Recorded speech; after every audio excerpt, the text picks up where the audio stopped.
Thank you all very much. I'm going to go ahead and call the meeting of the Bloomington City Council to order. If everyone would please stand for the Pledge of Allegiance and remain standing for a moment of silence. Thank you. I pledge allegiance to the flag of the United States of America and to the republic for which it stands, one nation, under God, indivisible, with liberty and justice for all.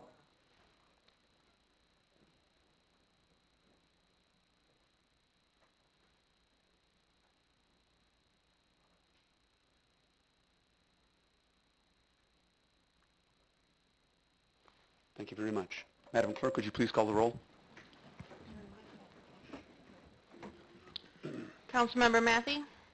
Here. Councilmember Bolin? Here. Councilmember Mwambwe? Here. Councilmember Emig? Present. Councilmember Painter? Here. Councilmember Carrillo? Here. Councilmember Black? Here. Councilmember Craybill? Here. Councilmember Bray? Here. Mayor Renner? Here. Thank you very much. We're going to go ahead and start with a proclamation honoring Susan Hartzell. Susan, are you here? Would you please come forward? Thank you so much. Please come on.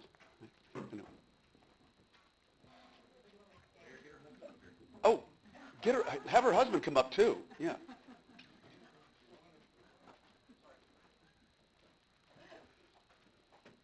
We appreciate all you've done. Thank you. Thank you. Thanks, Susan. Thank you. Proclamation honoring Susan Hartzell. Whereas Susan Hartzell, the Bloomington resident and raised on a Danvers Township farm, has served the McLean County Museum of History for 28 years as curator, collections and exhibits, of collections and exhibits. Whereas Susan Hartzell is a product of McLean County Schools and a graduate of Illinois State University.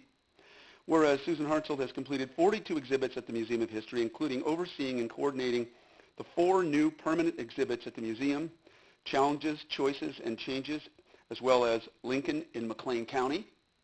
And whereas Susan Hartzell has won 3 national awards for previous exhibits, A Turbulent Time, Perspectives on the Vietnam War, 2008 to 2010, Journey Through the Great Depression, 2004 to 2007, and Just Corn, The Amazing Story, 1997. Can't do Bloomington area without corn. And whereas the Illinois Association of Museums just recognized Susan Hartzell with their Lifetime Professional Achievement Award on November 12th, and whereas Susan Hartzell has helped preserve and share the fascinating history of McLean County through her thorough scholarship and engaging discussions which bring history to life.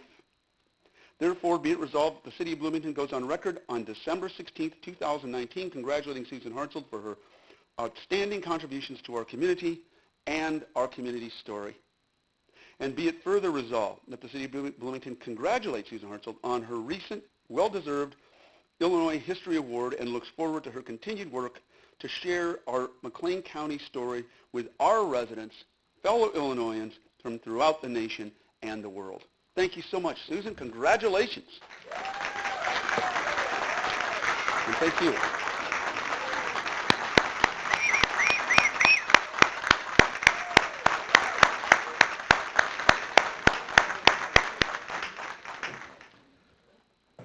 Next, we move on to public comment, and I just wanted to clarify at first that if you want to engage in discussion with myself or staff or get answers immediately, I have a regular mayor's open house I have for 6.5 years right over there every Friday before a regular city council meeting from 4:30 to 5:30. You can just come on in. You don't have to have an appointment.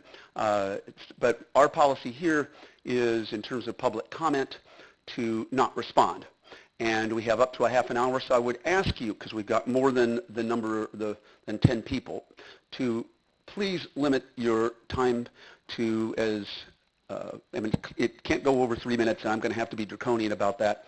But if you are saying the same thing, try to be as succinct as possible so that as many people as possible can weigh in. Not that we haven't had many hearings and public hearings and discussions about this. We have our distinguished state senator, Jason Barrickman, who's been here and has certainly been working on this for a long time. The state's been dealing with this for a long time.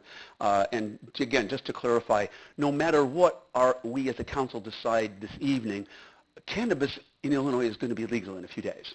Okay? Our charge is a comparatively narrow one. So with all that in mind, I'm going to go ahead and start this at 6:05, and I'm going to read them in the order in which they were given to me. Jake Van Volder. Excuse me, I'm sorry if I've mispronounced your name, which I probably have, Jake. Oh, Wolvler. Gotcha, of course. Hello, council members. As Mayor Renner said, I'm Jake Van Wolvelier. I tried to say, just messing with you. Yeah, I'm here to request that the council allow on-site consumption of cannabis at specific facilities. Since there are so many people here in this community that are renting apartments, and won't be allowed to smoke in their own homes, so there needs to be a safe place for people to consume this plant that's going to be legal in a few weeks.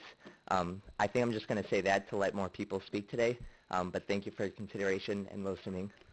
Thank you very much, Jake. And I'm going to read these in groups of three so you can be ready. Julie Prandy, if you'd come forward, Tom Barnes, and Ivana Casey?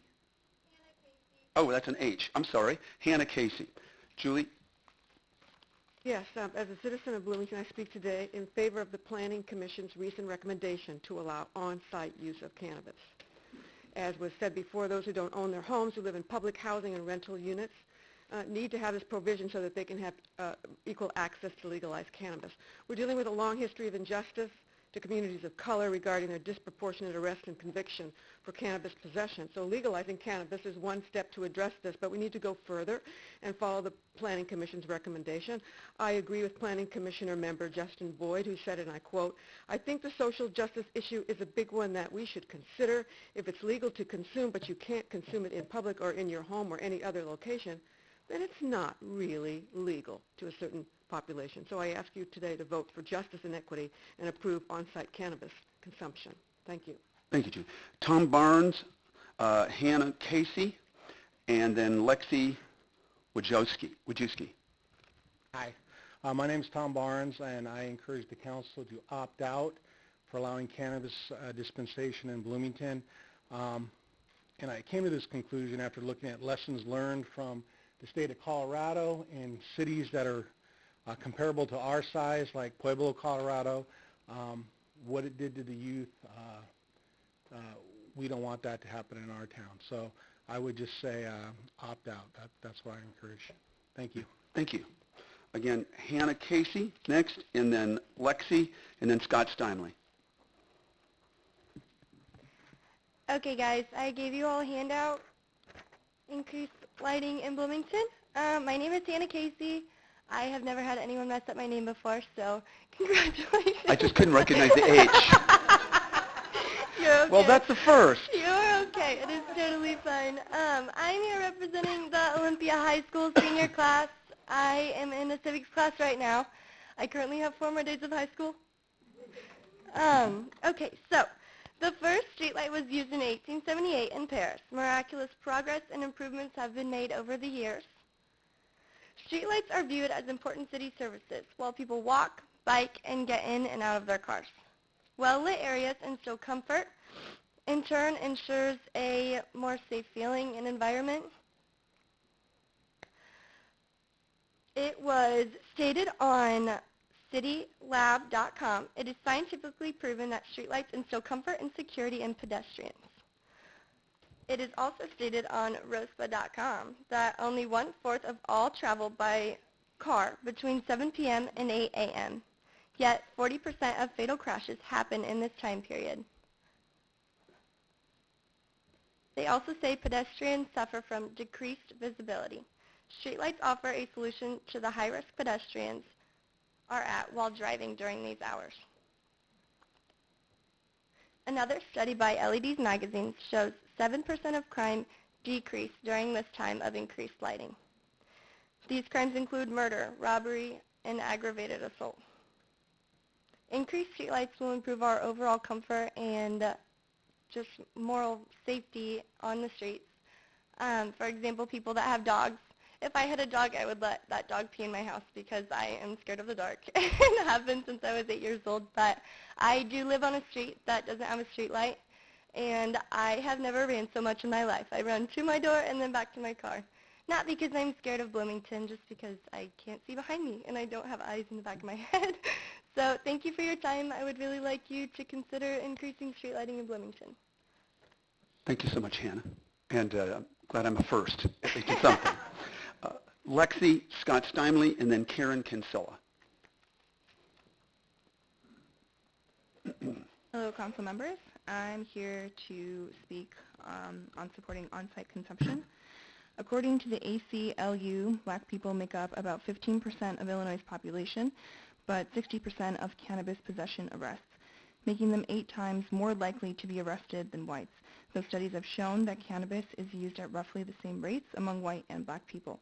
Generations of disproportionate enforcement, sentencing, and incarceration for cannabis has led to separated families, community instability, exacerbated poverty, as well as hiring and housing discrimination and civic exclusion. Opting in and opening up Bloomington to the sale of cannabis is the first step in righting these past wrongs, but on its own, it's not enough. Thank you. Thank you very much. Scott Steinley, Karen Kinsella, and then Bruce Unterman. Scott Steinley, Ward 5.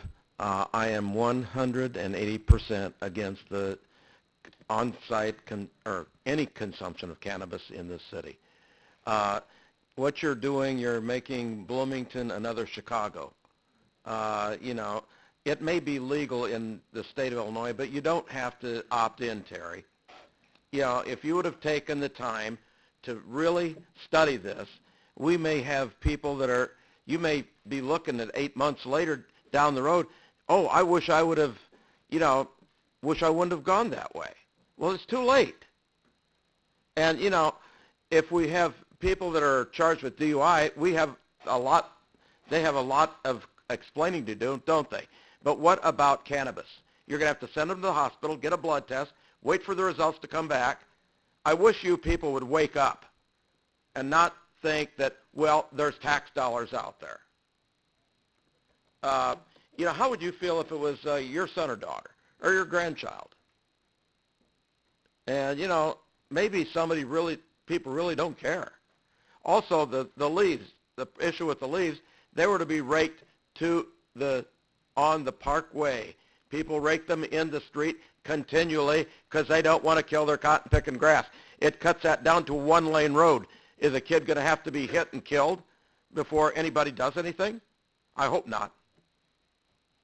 Thank you. Karen Kinsella, Bruce Underman, and then Renee Martin. Hello. I spoke last week. I want to urge you to vote to opt out of any type of pot, industry or dispensary. At the very least, no consumption at the site. I think we have taken a look at this as a social experiment only, and we have not looked at this as a public safety issue at all. I asked 3 questions last week. I asked, are there police trained to identify motor vehicle operators who are inebriated on pot? Are they trained? And are they going to be ready by January 1st? And what is the measurement and what is the number? A blood alcohol content level is measurable at 0.08. What is the number for an inebriated person on marijuana?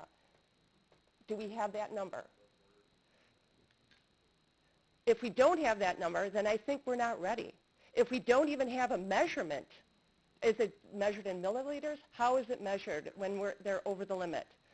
So the government, again, their first priority is public safety, not pot. Public safety up here, pot consumption and social justice, to me, is way down on the spectrum of priority. I've also heard, I spoke last week about there's different ways to consume marijuana besides smoking. So the underrepresented people who rent and are not able to consume marijuana by smoking. I presented Mr. Gleason with 16 different ways to consume marijuana, so I believe that's a non-issue. There's tinctures, there's beverages, there's at least 16 other ways that that you can consume marijuana. But again, it's a public safety issue. My mom's in the audience, Barbara Miller. I don't want her getting hit by somebody who has decided to go to a dispensary, consume pot, and then gets behind the wheel, or somebody who goes to a bar and then a marijuana dispensary and is doubly inebriated. I don't want to get hit by a car. I don't want Jen to get hit by somebody who is inebriated. I don't want you, Joni, sorry. Julie, you're I'm in your ward. I don't want anybody to get hit if they're inebriated. So I urge you to opt out like Decatur did, like DuPage County did. If you don't opt out, then certainly no consumption at a dispensary. We're not ready. There's no police training, there's no measurement. I have an article here dated October 19th or October 2009. The police department here in Bloomington, they don't even know. I'm sorry, your time's up. Yeah, okay. Thank you very Karen. much. Thank you.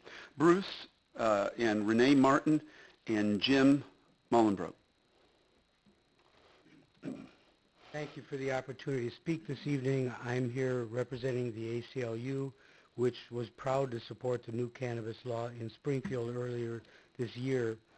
I've got several minutes, but the main thing is we are in favor of an on-site consumption space. We feel that part of the marijuana problem has been the unequal enforcement of law. Just traditionally, some people get arrested more than others.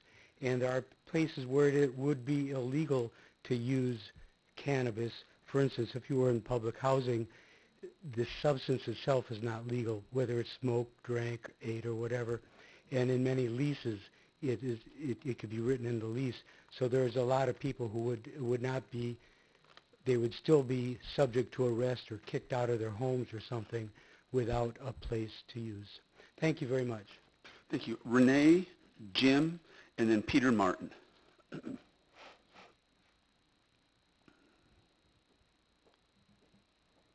Hello, my name is Renee Martin, and I've spoken a few times. I have lived in the community since 1998. I've raised 4 kids here, and the thing I like about it, it's a family town, and that's what people enjoy about it. And I'm just afraid that if you legalize something and it's going to change the town. I mean, January 1st, Illinois this is all new to Illinois. Everything, the laws haven't even been figured out for policing it. So I just urge you, if anything, just opt out and wait. You can still go back and vote again and consider it again. California has 80% of the cities have opted out because they see the problems, I think, what they've seen happen in Colorado. That says to me a lot because California has a budget crisis. They would like the money as well, but it's not just about the money. There's so many issues that come up when you're talking about trying to figure out policing and if you're going to allow actual like smoking pot or whatever on the premises at the dispensaries, and if you're going to do processing. I just would say vote to opt out and just wait and see because it isn't something that you would have to rush into.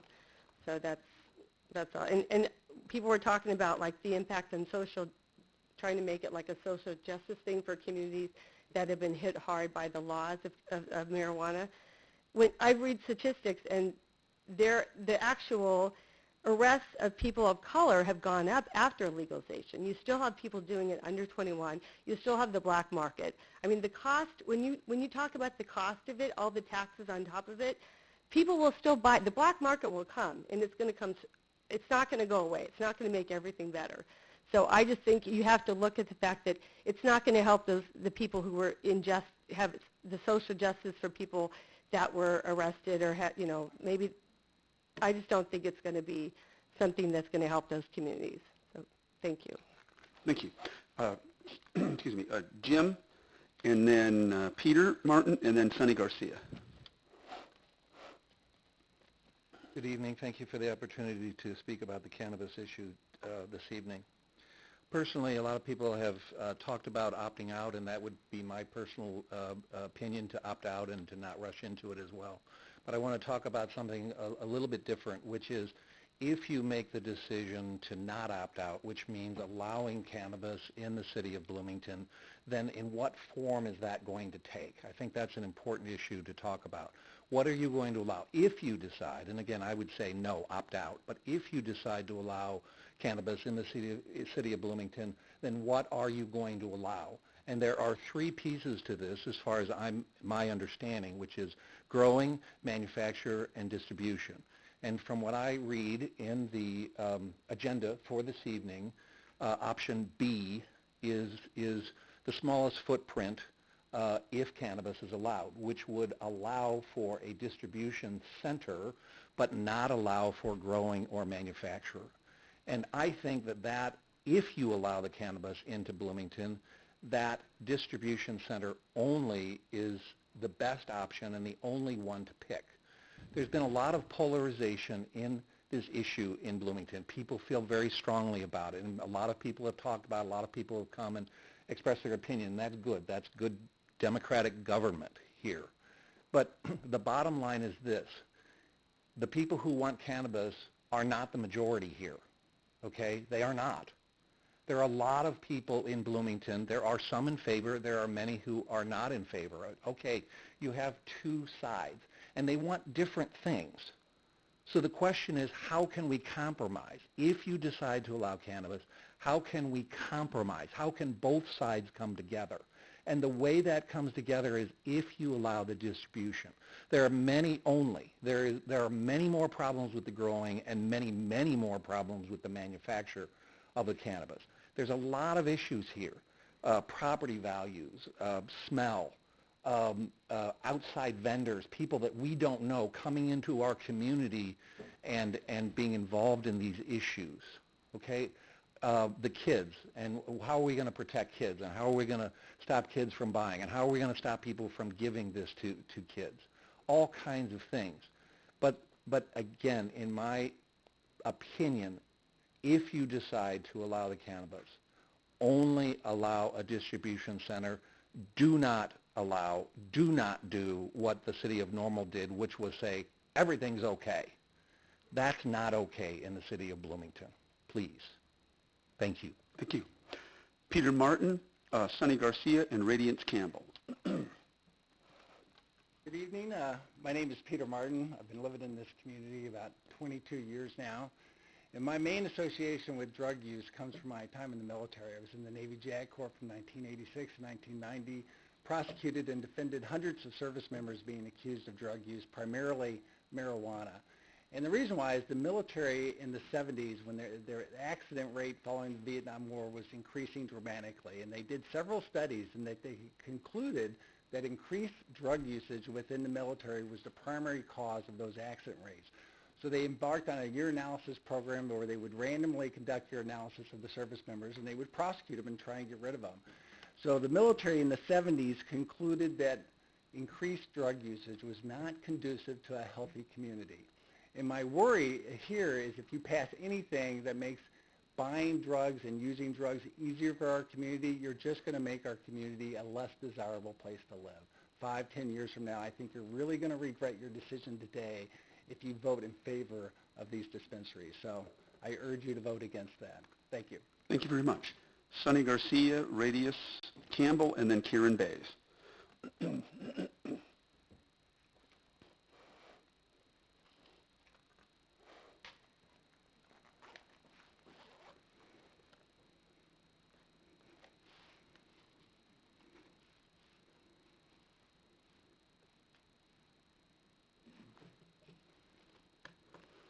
Hi, everybody. I'm Sonny Garcia. I live in Ward 6, and I'm here to urge the council to opt in and to allow on-site or sub-public use.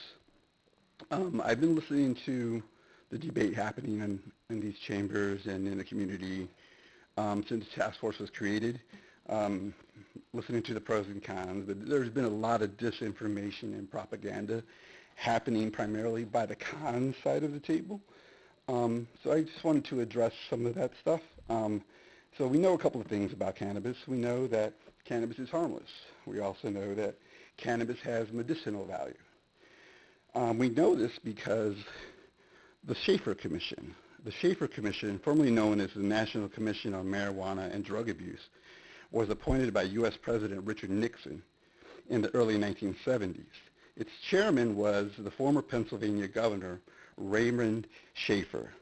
The commission issued a report on its findings in 1972 that called for the decriminalization of cannabis possession in the United States. The report was ignored by the White House, but it still remains an important document against prohibition. So why is this report important? It's important because it was a federally, politically appointed committee. So you know it was well-funded. You know the Nixon administration had ulterior motives to try to find something wrong with cannabis, and they found nothing. So that is why the Nixon White House chose to ignore it. And we ask yourself, well, why would they ignore it? Why would they ignore this groundbreaking data in this report? Well, the drug wars. They wanted to create the war on drugs, sorry. But why did they create the war on drugs? Recently, one of Richard Nixon's top advisors and key figures in the Watergate scandal said that the war on drugs was created as a political tool to fight blacks and hippies. So it was a political plot to lock up people of color and people that didn't fit into the mainstream. My people, us hippies. So in the spirit of why the Illinois law was passed, in the spirit of reparations, which is what the governor said, that why this law is passed. In that spirit, please give us reparations. Please set us, our people, free. Allow us to smoke freely and everywhere. Allow us to be free to access this plant that helps our health, helps our community, and helps our families. We are all suffering from the economic strain of this, of capitalism. But please, and Ms. Bray, I would please urge you to help me get a permit to have a festival, a 420 festival. Your on the time's lawn up, of the Sonny. Law and Justice Center. Sonny, Please. I'm sorry. Thank you. Your time's up. Radiance, Karen, and Kelly Tyson. That may be it. I am Radiance Campbell. I grew up in Ward 3. I had a chance to speak at the Planning Commission, but I wanted to reiterate a little bit of that here. First, to me, there's nothing sillier than writing tickets and packing jails full of people who are participating in supposedly decriminalized and legalized activity. A person participating in illegal activity should not be in danger of losing their house or of having to choose between paying the electric bill or paying a ticket for using a illegal product in their own home. So clearly I implore you to allow on-site consumption, but I also want to ask that you reduce the fines for tickets, especially the ticket for under 21 consumption. Make it about community service or a small fee and community service. To me, this should be about community accountability, not about bankrupting teenagers' parents. Finally, we want our policies here in Bloomington to bring local businesses, not big corporations. And I know a lot of that is on us residents to show up to the commissions and meetings that the special use zoning will happen at, but I also think that some of that is on you. Something like having a committee that would inform the committee that makes those decisions, because zoning people know zoning, but we need a team of people who know cannabis, who know the social justice issues, and who can bring their recommendations to the zoning board and other people who are involved in these decisions. That could be an informal committee, or it could be like reinstating the cannabis task force or something like that. I want to see things like community benefit agreements where regardless of who owns the building that comes in, we get a say in who is hired, whether that be by income, race, zip code, formerly incarcerated, whatever that may be. So again, I'm here to urge you to support on-site consumption, to change the fines to community service, and then to think about having a committee to help the zoning committees, much like we have with alcohol. Thank you. Thank you. Karen Bays and Kelly Tyson.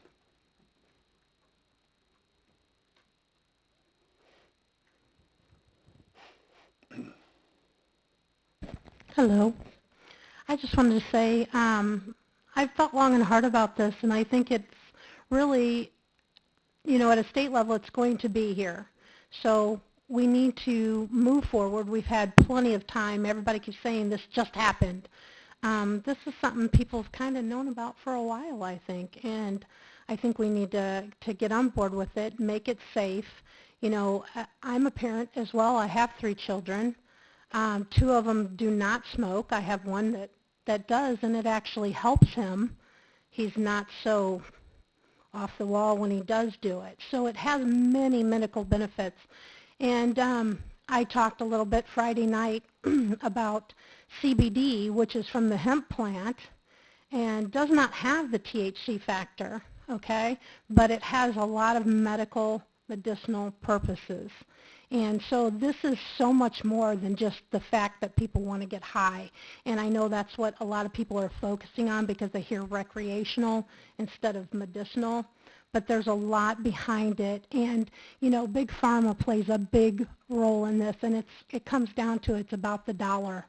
And as far as people just driving around all wild and crazy, they do that now, you know. So, I mean, as far as policing it, you know, that's going to be tricky, but I think we can do it. And if you have a place for somebody to go, a safe place, I think that's going to take it out of so much. You're never going to stop the black market. You're just not. It's always going to be there. And right now, kids have access to all those drugs and so much more. So, you know, put it in the hands of people that are going to do the right thing. They're going to make sure the stuff that's out there is clean, because the stuff you can get off the streets, you don't know what it's laced with. And as far as the government, I think they created LSD. So just think about that and your servicemen and what they see. Marijuana is being prescribed for PTSD. You know, our servicemen see atrocious things. So just think about that. Thank you. Kelly Tyson?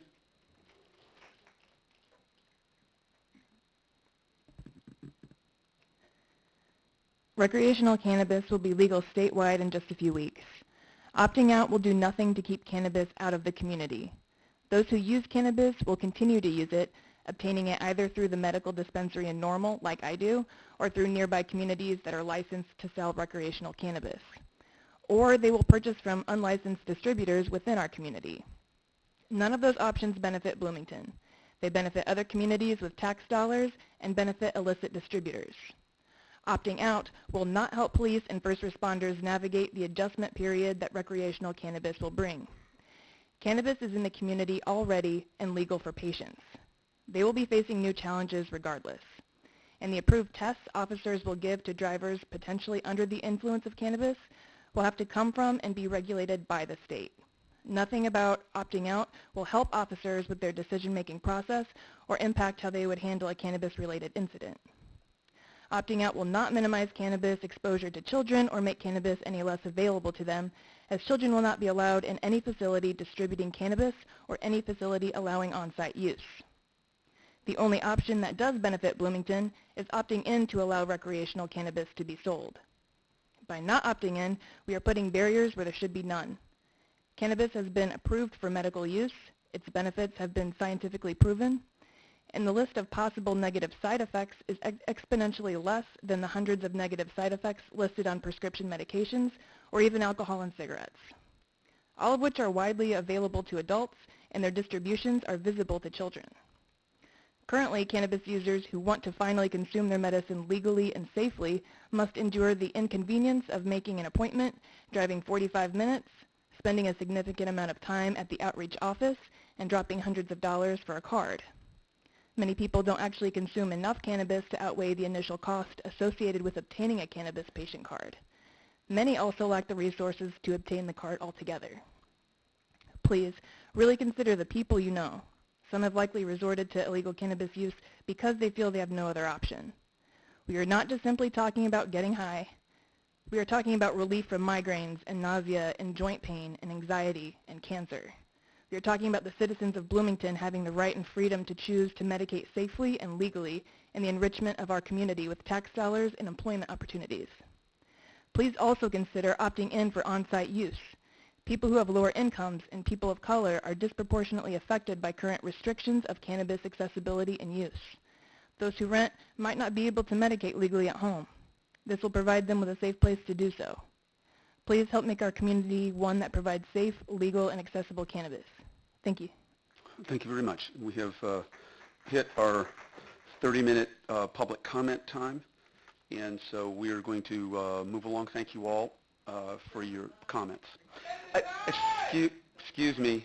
I don't want to have the police remove you. This is a business meeting. We're moving right along to the... I'm going to move that we extend the time. Second. Okay. There's a motion and second to extend the time. By how much? We're not doing... How long will it take us to get through?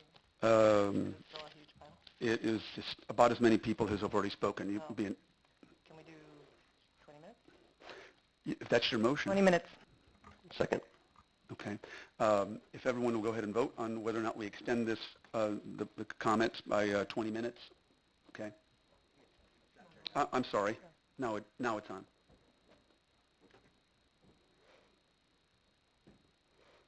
Okay, not everybody's voted. Okay. The motion fails 5-4. We're going to move right along to the consent agenda. Are there any items that any council members want to have pulled from the consent agenda? I do have one that... Excuse me, Mayor? Yeah. I have to announce the names for that motion. Oh. Need to announce for the previous vote. Oh, I'm so sorry. Okay. Okay, yes. All right. If everyone will vote again, I am sorry. That's totally my fault. If everyone will vote again. Okay. There are 4 names to announce, Madam Clerk. I apologize. There's 5 names to announce, Madam Clerk. Sorry. Councilmember Bolin, Councilmember Mwambwe, Councilmember Painter, Councilmember Black, and Councilmember Bray. Okay. Thank you very much.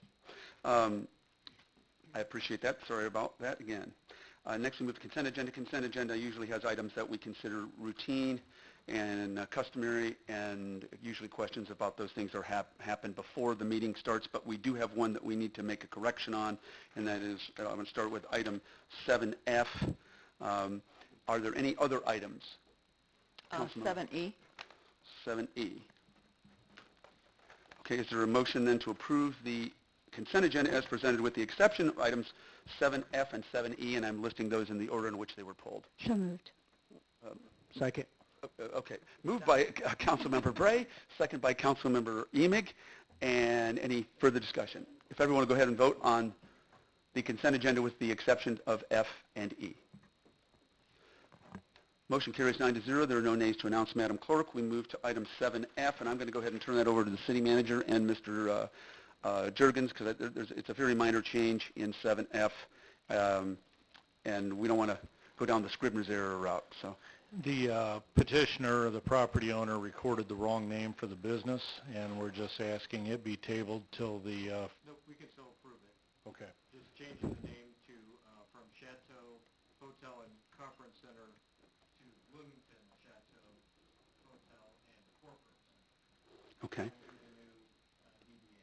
Okay, so we can approve that. Is there a motion to approve this saying that it is Bloomington Chateau and Corporate Conference Center? I'll make that motion. Moved by Councilmember Painter. Is there a second? I have a question first. Oh, okay. Is there a second to that motion? I'll second that. Second by Councilmember Bray. Question? So, Tim, I mentioned to you a little briefly before the business. The former owners owed us a not inconsequential amount of money for back liquor taxes and hotel multi-use taxes, and I just wanted to know what happens to that. Does that transfer to the new owners, or where does that money and those fees that they owe us go? Just want to say, excellent question. That came up at the Liquor Commission. Thanks. Yeah, we're still working to collect that, so I don't have a definitive answer for you. But we'll tell you that the previous owners had offered a lower amount that we did not accept. We wanted to hold strong, knowing that it might even put them into a foreclosure situation, that we, insisted on payment of all of those back due amounts. So that is something that we're still working on and we're still reviewing. Okay. I think, didn't we have some tax liens on the property because of that? We did, but those were wiped away with the foreclosure. Okay, thank you. Okay. All right. At this point, will everybody go ahead, unless there's anything else? Oh, okay. If everyone will go ahead and vote on the motion. Okay, we have one. Councilman, oh, she's not here. Okay. The motion carries 8-0. There are no nays to announce, Madam Clerk. We move right along to 7E. Councilmember Boland. I'll be voting in favor of this. I just have a few comments to make. I'm curious as to the effect the multifamily building will have on Oakland School, District 87. I don't know if someone has an answer or if that's being taken into consideration. And also, I know that that piece of property is often underwater when it rains. So hopefully the developer will fix that. And also, Lincoln Avenue is often underwater when it rains. So that might be something that you address with the developer. And I'm going to throw this out here. Right fit was on the in the packet, and I believe that putting that in the packet when talking about development is off-putting to developers, that they have to be the right fit to come into the community. So in the future, I would like to have that not included. Thank you. Mr. Gleason? Oh, and I'll make a motion to pass. Okay, is there a second, and then we can have the response? Second. Okay. Well, actually, I saw his second. So No, I'm Oh, you have a quiet question. Second by Councilmember Matthey. And Mr. Gleason, you wanted to, I think there are a couple things we can respond to. I was going to call one of three up, whether it's Jim Karch, Public Works, Bob Mart, Community Development, or Melissa Hahn, Economic Development. Come on down, Jim. Jim drew the short straw.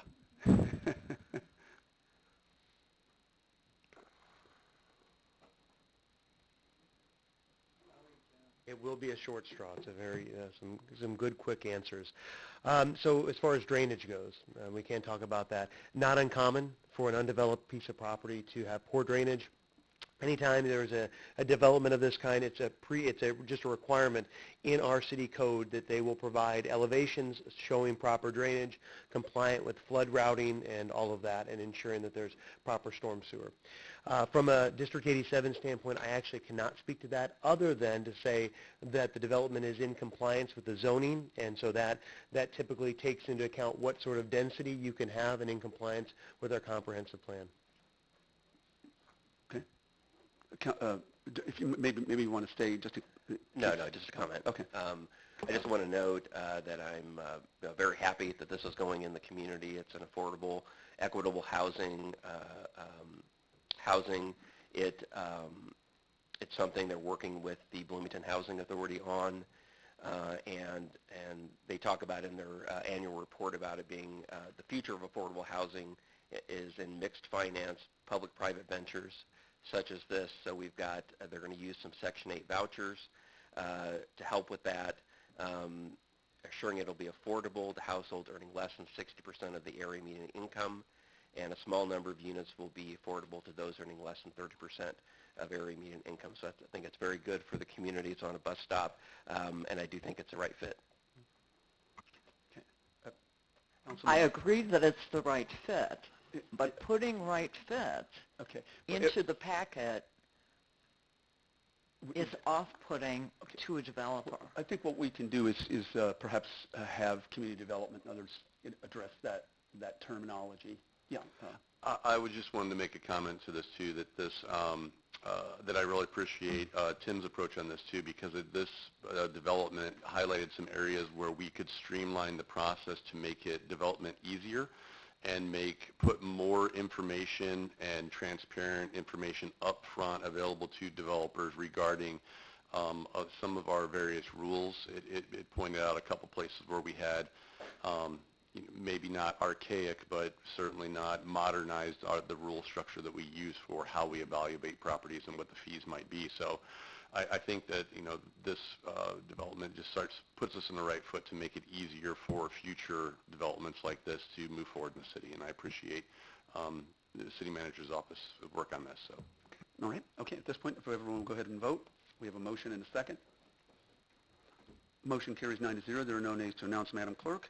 Now we move on to our regular agenda, which has 4 items that, of course, deal with cannabis. And just as once again to reiterate, no matter what we do this evening, we're certainly going to protect the public safety. That is certainly something that is always on the top of our list. So no matter what happens, there needs to be protocols that are more clear and established, and law enforcement has some additional challenges, but they're going to have those challenges anyway.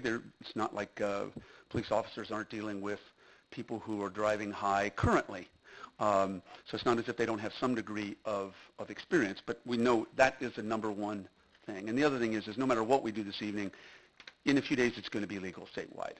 So our charge is a comparatively narrow one.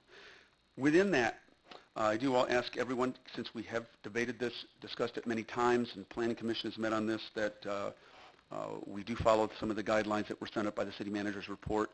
And I will kind of give you the City Manager will give me the 30-second heads up as we move forward. And you can actually, even I've learned this, can say a lot with comparatively few words. If I can learn to do that, I know we can perhaps move as expeditiously as possible on this, but yet obviously air all the people's viewpoints. We're starting with item 8A, consideration and action on an ordinance amending Chapter 11 of the City Code to prohibit cannabis business establishments. And we have a very 5-minute presentation by administration, and then we have a very brief 5-minute council discussion on that particular motion. And then depending on what happens with that, we do or don't move on to the others. Thank you. Thank you, Mayor and Council. Quick comments about this entire process first. All 4 items on the regular agenda are about cannabis.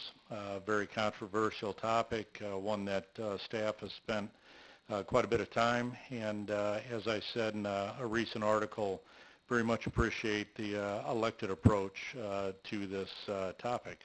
A variety of opinions, and I want the community to know that everybody's worked together to come up with what majority is going to drive as the decisions made tonight. So A, B, C, and D are all obviously related to cannabis. B, C, and D were placed on the agenda where I felt that we had the likely majority. But we also have prepared for amendments that we expect on the floor, and we'll see what happens. But this first one is to opt out as a council. And Jeff, did you have a couple of comments? Turn it over to Jeff. Jeff's going to run us through on all of these. My only other comment was that this first ordinance will prohibit all types of cannabis business establishments within the city. It defines craft growers, cultivation centers, dispensing organizations, infusers, and processors. So again, as the city manager said, this is the first ordinance on the agenda. If it fails, then we'll go and start talking about the zoning and what is going to be allowed within the city. Just to be clear, we don't have any authority, and this does not include preventing cannabis from being used. That's correct. This or is grown, because the state law trumps. That is correct. This is purely business establishments, so the sale, that type of thing. Okay. Do we have any comments within our 5 minutes? Yeah, Alderman Milwambwe. Okay, thank you. And I'm going to have some comments, and then I'll go ahead and make a motion after my comments. Is that okay? Okay. Okay, all right, sounds good. And in the spirit of trying to stay within the time, I drafted my comments, so I'll just go ahead and read them. So I spent some time listening to comments, conversations, and communications I've received, but also reading the news regarding this issue. And here's what I've learned. I've learned that 80% of municipalities in Michigan have opted out for the time being. Okay, and I've also learned that in California, many municipalities, and we've heard I think 80% today, have also opted out of allowing commercial cannabis of any kind. Now in Illinois, many other communities have also decided to opt out for the time being. So those are the things that we know, okay? But there are a number of things that we don't know, particularly when it comes to Illinois. We don't know what the impact this may have on property values. There are people who have real concerns about that. and we've heard a few of them tonight. Even for those individuals who have a fairly relaxed attitude about cannabis, they just don't want it near their property because they're worried about the impact of their property value. So I think that's a valid concern. We don't know enough about the health impacts of cannabis, regardless of where you are. But what I do know, and people have debated the merits of their position with some passion, and we heard that tonight as well. But what caught my attention this past week was that Willie Nelson, the famed country singer and an apologetic supporter of cannabis consumption, announced that he stopped smoking cannabis because he was having difficulty breathing.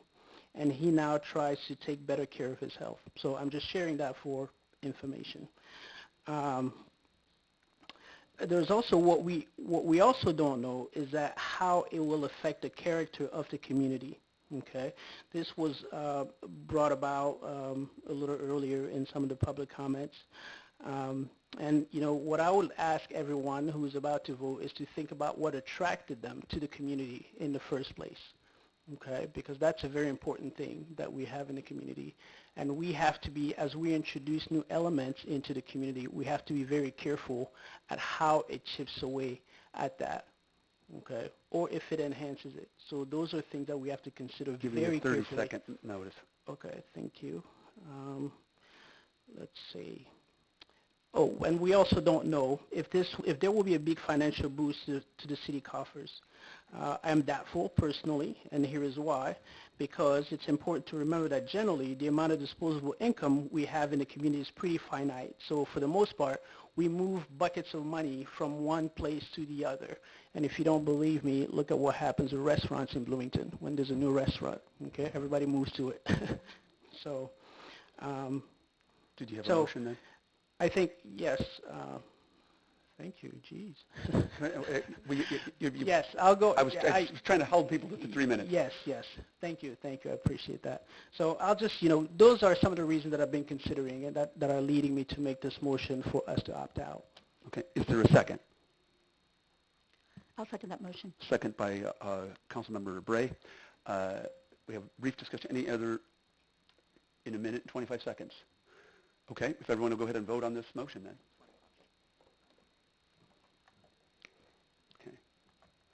Motion fails 6-3. There are 6 nays to announce, Madam Clerk.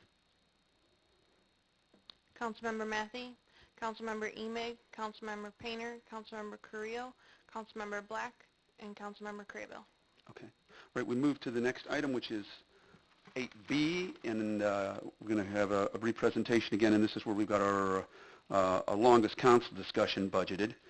And I'm going to turn it over to you. It's a consideration of action on ordinance adopting the text amendment of adult cannabis use. So this is, in a sense, the opt-in section. I'm going to turn it to you, Mr. Juergens. Thank you. As the council knows, on October 28th, you passed a resolution to send a potential text amendment to the Planning Commission for review. They have sent back those recommendations, some of which differ from the original language that was offered. Based on individual feedback that we've received from the elected officials, appears that a mixed approach to the Planning Commission's recommendations might be favored. That mixed approach is in the ordinance that is before you tonight and that would potentially be on the table. It reverts back to the original setbacks. It prohibits on-site consumption. It limits the dispensaries to only 2. And it prohibits all other types of cannabis business establishments except for dispensaries. If approved, the city manager will bring back the topic of the other businesses and potential expansion of the dispensaries in the second to third quarter of 2020 so that we can discuss that again, look at how other communities have fared, look at potential new regulations that are out, and basically just do a review of the process to see if it needs to be opened back up again. Trying to keep this brief, but would be happy to answer any questions that anybody has. Question to Mr. Juergens. Okay. Seeing none, is there either a motion or beginning? Yes. Yeah, I'd like to make an amendment. Motion. Okay, I'll make that motion. Well, okay. I'd like to make an amendment. As I understand, Kim, I think if the motion that you're going to make, and it doesn't matter much the order, but she did start it. In other words, we're going to we're going to be voting on, I think, this issue. If it does not pass, because I think I know what you're going to say, then we'll move to Alderwoman, Councilmember Bray. Yeah, first of all, I just want to thank the staff who has put in a ton of work to get us here tonight, and I would be remiss if I didn't thank all the volunteer leaders that have been a part of this process, the folks who have been consistently showing up to city council meetings, the members of the Cannabis Task Force, and the members of the Planning Commission, all of whom have continued to engage us through public comment and conversation over the last couple of months. But to that end, I am troubled by a pattern that seems to be emerging, that we end up asking these volunteer leaders in our boards and commissions to step up, to put in work, only to end up dismissing their recommendations, as though we are the only ones who know better. This is certainly not the first time that this has happened, which is why I name it as a pattern. I asked the members of this body what kind of message that sends to the members of our boards and commissions. Why would anybody want to serve if that's the predictable outcome, that their work will be for naught? And why have boards and commissions at all if council members aren't genuinely open to trusting the recommendations that come out of such boards and commissions? So in the spirit of this, I urge my fellow council members to affirm the leadership of the Planning Commission, and I move that we amend the proposed ordinance 2019-90 to adopt in whole all of the recommendations approved by the Planning Commission. Okay, so just to clarify, and this is where I wanted to come back to where I think Alderwoman Bray was coming from. Your motion is to approve item B, but you want to be amended to include on-site consumption, as recommended by the Planning Commission. My motion is to amend the agenda item Okay, then to this, yes, to the original recommendation put forth by the Planning Commission. Okay. And so we don't need the original motion then, Mr. Juergens, just to be clear? Well, I think, yeah. Right. Yeah, okay, yeah, go ahead. I think the motion is to approve the ordinance that would approve the recommendations of the Planning Commission. So what staff put in the packet was an ordinance that went back to the original setbacks, that only allowed 2 dispensaries, that prohibited all other businesses. And what the council member has motioned is to not go forward with that ordinance, but instead an ordinance that puts forward all those recommendations of the Planning Commission. So it would allow, so you have a draft of that in front of you. It would allow all cannabis business establishments. It would allow on-site consumption. It would allow an unlimited number of dispensaries. Up to 2. No, the unlimited. Original recommendation of the Planning Commission was unlimited. But under state law, at this point, there would not be more than 2? Yeah, we're just not setting the limit. They would be setting the limit by the licenses, but we wouldn't be limiting it. Okay. So is everybody Just want to clear on the clarify that motion? for the audience, that we're still not talking about more than 2. If this were to get a second, if it were then to fail, then we'd go, somebody could go back and make a motion to approve what was originally on the agenda draft or something else. Of course. Okay, is there a second to that before we finish with the questions? Second. Second by Councilmember Craybill. And we have some questions. Councilmember Boland and Councilmember Bray. Yes, I'd like to address the issue of the boards and commissions. They are there to make recommendations, and recommendation is a specific word with a specific definition. I believe that the Planning Commission, their task is to look at zoning, period. They went way out of bounds when they addressed policy. Policy is on-site consumption. It has nothing to do with zoning. And I think that that was totally inappropriate for them to do, and they should have known better. Thank you. Councilmember Bray. So just want to kind of march through this process that we're following right now. So we have a agenda item that is 8B, for which we've not taken action on, but we now have a motion to do the opposite of 8B, which in fact would just simply be a no vote to 8B. So I'm kind of... no, it's not the opposite. It would be, I'm speaking up before, thank you very much. So it seems to me that this is simply a no vote to 8B, and that we should entertain 8B initially to see if there would be a second to the motion, And then if not, then you proceed with your opposite of 8B. Okay. Just to clarify, Mr. Jurgens, we can have, and we've had in the past, right? We don't have to have the motion that is put in front of us at first to begin our conversation, correct? Correct, yes. Okay. So this is not necessarily no on 8B. This is 8B plus. 8B plus. And then if that fails, then we can go back and entertain another motion. Is everybody? Okay. So then thank you for the clarification. So I'd like to finish my thought then. Okay. So the recommendation from the Planning Commission is a whole host of businesses that would be rolled into the community that represent the cannabis industry. And I think we've heard here tonight, and we've heard here throughout the community conversation, that there is a broad spectrum of opinions in our community about this industry and how it should be executed within our community. Even though it is legal in the state, different folks have different appetite for this product and for having this product within their community. And so we've taken some time and had conversation amongst ourselves to come up with a solution that might represent a broad spectrum of perspectives. And I see that this particular amendment completely dismisses all perspectives that are not completely on board with a full cannabis array of goods and services. And I think that that would be completely the wrong direction for us to take, because that is completely dismissing a broad spectrum of our community and the various perspectives that have been brought to bear. I hear requests for respecting the asks for getting the dispensaries and having the products available. So I hear a demand for respect for that position.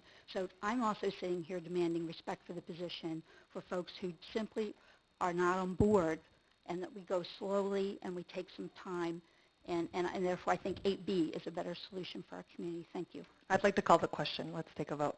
Okay. Unless there's a two-thirds vote, we're going to go ahead. All right. We'll go ahead and vote on this. Procedurally, don't we have to do 20 minutes? No, Before because we call we're the not vote? done. No, this is No? for the entire, Fine. this is for at least a couple votes. Okay, so if everyone will go ahead and vote on the motion that was made by Councilmember Carrillo and seconded by Please Councilmember restate Craig. your motion, please. It's essentially going with what you have in front of you as the, To amend the ordinance 2019-90 to adopt in whole all of the recommendations approved by the Planning Commission. okay? All right. Okay, the motion fails 7-2.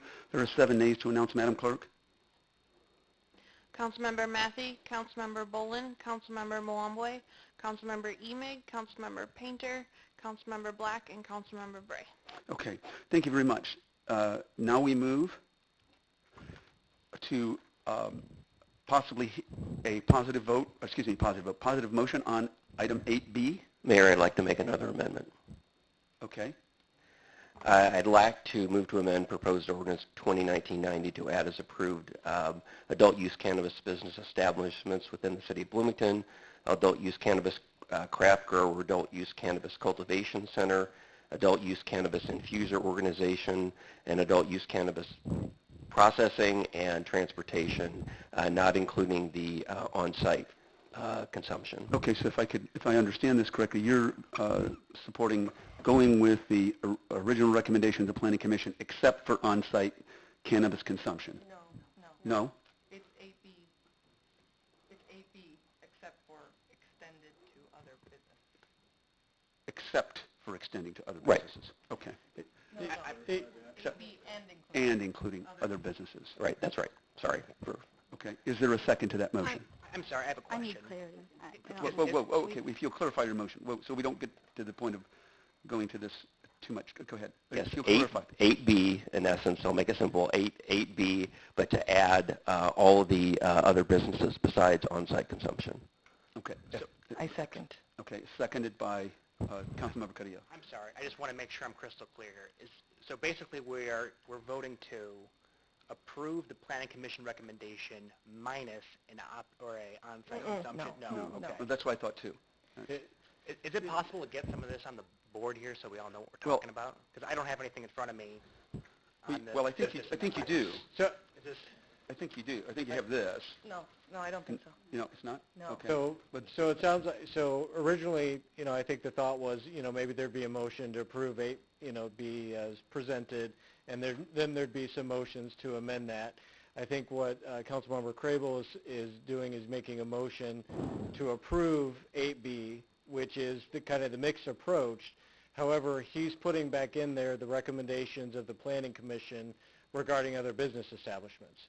So now and this has a second, so the motion on the floor would be to approve an ordinance that allows all the business establishments, still limits dispensaries to 2, still goes back to the original setbacks, and prohibits on-site consumption.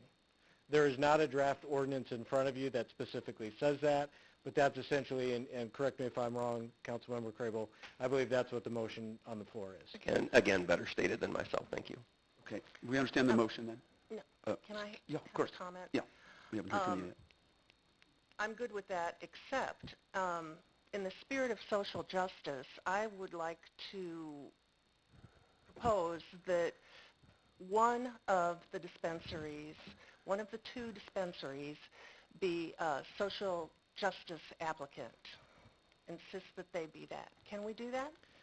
The problem with that is, so the state, has a system where I believe they're going to be awarding points, and they're going to be looking at that.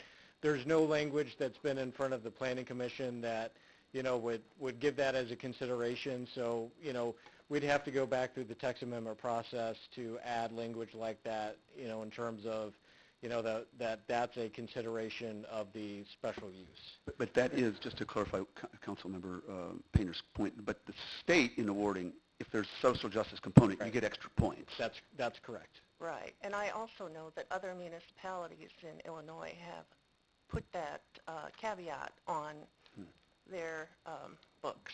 So. And I'm not saying we can't do it. I'm just saying that it would be our recommendation that, we go back through the text amendment process to look at what that language would be and to, have that through the public hearing and all of that. So you could technically still approve it as is and then go back and fix that. Okay. Thank you. Yeah, I was just going to ask if we could do it at a later time. Yes. So that's okay. Okay. Councilmember Bray was waiting. Yeah. So this has not been presented to us. Nothing's been written up in regards to this particular proposal. And adding in the social equity piece is something that could go along with an 8B with the 2 dispensaries, is the way that I'm understanding how these pieces are coming together. And so as I put this together and I think of what 8B represents, we have a situation wherein we have Alderman Crable just reintroducing all manner of businesses into our community. And I would again say that I think that is not representative of what we're hearing from the large majority of our community, and that I think that we should go carefully and hold out for our 8B motion that I've made and I guess is still pending, and possibly amend that with a social equity piece. And that's all I have to say on this.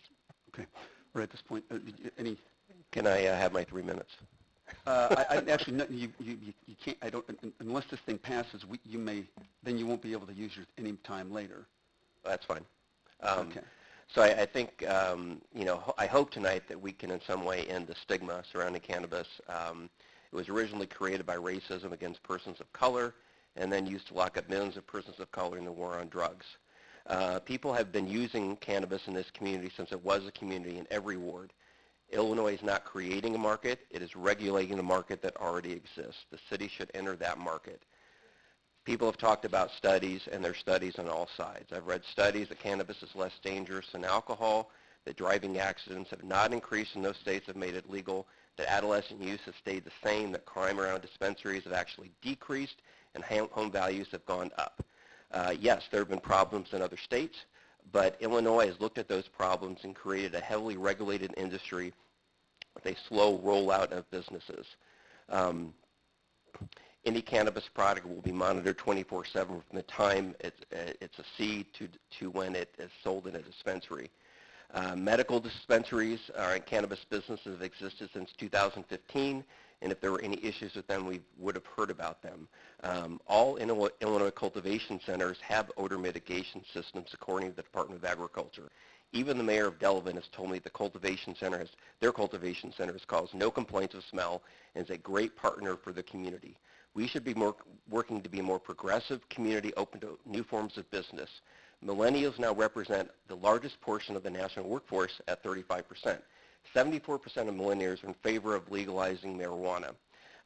We will lose out on those cannabis businesses and their jobs for those businesses that apply in the first 6 months if we don't pass all the businesses tonight. We should match Normal and other communities such as Peoria, East Peoria, Champaign, Springfield, and Carbondale in approving all cannabis businesses in the community. And if I don't have another time to speak, I will say with regard to on-site use, 36% of households in the country are renters. That's about 28,000 in Bloomington, assuming, and mostly those are poor and of color, assuming half are adults. We who own homes are going to be telling people that don't how they can use cannabis, or they shouldn't have to worry about breaking their lease. This is not equitable. Thank you. Okay, all right. Excuse me. At this point, all right, we're going to be, it needs to be as quick as possible. Councilmember Boland. As far as I know, the last time I checked, the regulations from the Department of Agriculture and the Department of Finance that are supposed to regulate the businesses that you're talking about have not been published. So I hesitate to move forward without knowing what is out there and without knowing. I'm very much a person that does their due diligence. I think it's our responsibility as council members to do such. I read the fine print on contracts. People hate that. Wisdom and common sense dictates to me not to jump into an empty pool without making sure that it's full. I'm going to be very cautious on this. I will, once those publications are put out and I read them, I will be more comfortable representing this community than without reading them. Thank you. Thank you. Councilmember Emig, and then we'll, Black, and then we'll vote on this. As all of you, I have spent many, many weeks in multiple conversations with fellow council members, constituents, residents, community members, and leaders about how to respond. We are all users to some extent of drugs. I myself cannot seem to survive without a minimum of 3 cups of coffee each morning. Many of us, myself included, consume alcohol. My point is that this discussion should be less about the value of weighing one drug against others and less about moralizing a policy decision. There are positive outcomes of the Illinois legislation. First and foremost, criminal records have been expunged. Second, Illinois has established the Restore, Reinvest, and Renew program to directly address the fact-based impact of economic disinvestment, violence, and the historical overuse of criminal justice responses to particular members of our community. Applicants of business licenses for cannabis must include diversity plans and mechanisms for contributing back to the community. As quoted from the legislation, R3 program board grants shall be used to address economic development, violence prevention services, re-entry shall be used to address, services, youth development, and civil legal aid. As for the ramifications of legalization, we can look to peer-reviewed studies that provide a balanced picture. There is no utopia. However, by a peer-reviewed study, cannabis use by teenagers in Washington has dropped since the drug was legalized in 2012, according to the Journal of American Medical Association. The Colorado Division of Criminal Justice reports found a similar result.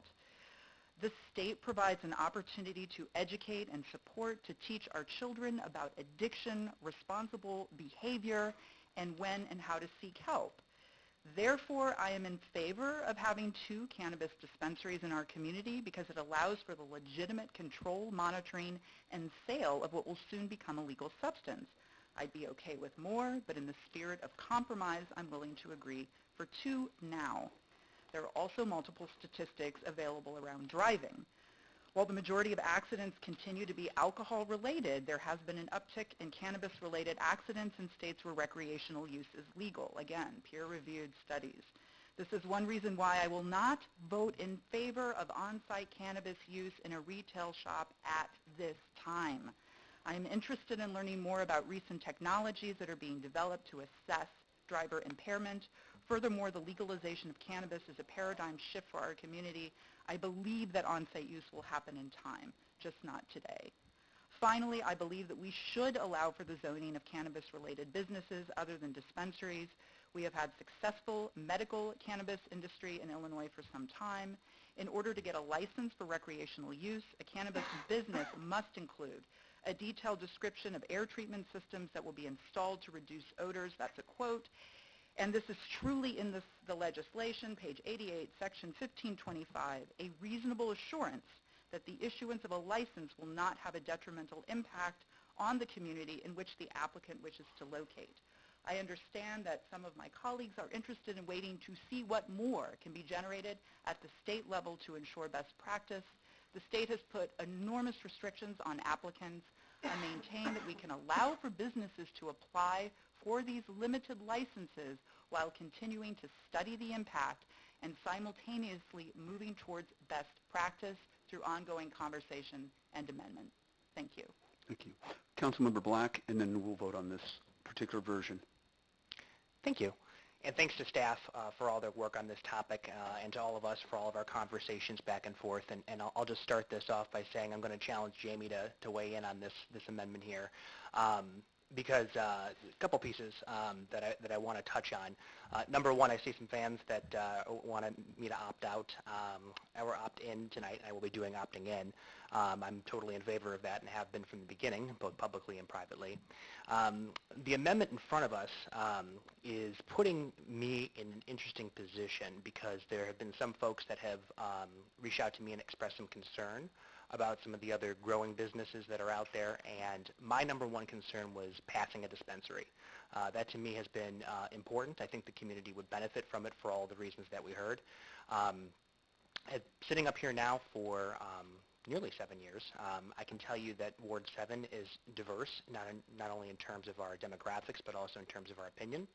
I've taken a lot of phone calls from people on all sides of this issue, some who are adamantly opposed, some who are very much in favor, and I respect that, and I think we have done a better job than any community in the state because we've engaged the public through the Cannabis Task Force. We have had multiple discussions. Our public comment allows for significant feedback, and I don't know about all you guys, but my phone's been ringing off the hook with feedback, and that's, to me, a good thing when people are engaged in the process. In my best case scenario, we're going to be revisiting this in the summer time frame.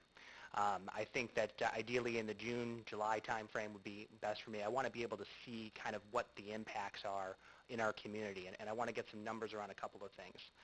Number one, for on-site consumption, I have a lot of questions, and when I have questions, people who reach out to me, I want to give them good answers to. I'd like to get some data around it. I'll send this all in an email at some point down the road as we get closer to a subsequent conversation. What does it look like? Are we seeing impaired driving go up? Are we seeing, how are these on-site consumption establishments in other communities, how are they governed? Are staff required to do things like BASSET training? Are they able to, are we able to go in and shut it down if there are issues? Are we able to do random checks to make sure cards are being accepted, or ID cards, that is? So these are the sorts of things I want to see happen. But again, number one for me was dispensaries. I think that this community, I imagine there's going to be a line around the block of all people from all backgrounds looking to buy cannabis. I also, when we circle back in this conversation in the summertime, figure out what exactly let's talk to our landlords. How many of them have truly banned cannabis consumption in their buildings? Has anyone had any issues from cannabis, are they getting evicted? Are they getting a violation of their lease? So these are the sorts of things, again, I will send a more subsequent substantive list down the road. But I'm very much in favor of I think, a dispensary and not opting out. I think we should be absolutely opting in and have said so from the beginning. So What this motion does for me is it puts me in a position where I have committed to moving forward with the dispensary, but also express concern regarding some of these other businesses. And I'm interested to hear where my colleagues fall, because no matter what my vote will be, I will have gone back on my word, and I never like doing that. And as many of you who have met with me know, that's something that's very important to me. So interested to hear what Jamie has to say, and I just want to thank everybody. Okay. No pressure. And he's going to need to be quick too. Just to clarify though for everybody, the council has already, the 2 votes that we've taken, we have already rejected opting out, and we have already rejected on-site consumption. Councilmember Matthey. Thanks, Scott. God, we've talked about this, so many conversations. One of the things I appreciate is the sheer number of conversations we've had with community members and the volunteers from the various boards and commissions. I've talked to them numerous times, with legal and administration, and the number of conversations I've had with each of you individually or 1 or 2 of us at a time. We've talked about, I think the only subject that I've talked about more than cannabis might be trash. And leaves is leaves too. So I feel like there's a lot of studies that are going on that point things in multiple directions. For instance, one of our speakers today said that California, 80% of the communities opted out, and that's 100% true. California also leads the nation in black market, and the number 1 reason why people are buying from the black market is because there's nowhere to buy it legally, except for in the major zones, and that's also true of various parts of Colorado. In terms of the vote for the multiple different business establishments, I actually agree with Donna. I don't like the fact that the state hasn't finalized writing the rules yet. They haven't told us, either Department of Ag or the Department of Finance, neither of them have finalized the rules, and I would like to see what those final rules are. I've talked to some of our colleagues in the town of Normal. How are they going to reconcile that? And they're fully expecting to sit back there and yank back their approval on some of the things based on how those rules shake out. So I don't think that we're missing out on any opportunities, because I don't think there's actually applications open for those other business models yet, because there's no rules in place for them. So I will be voting no to this proposed amendment because of that.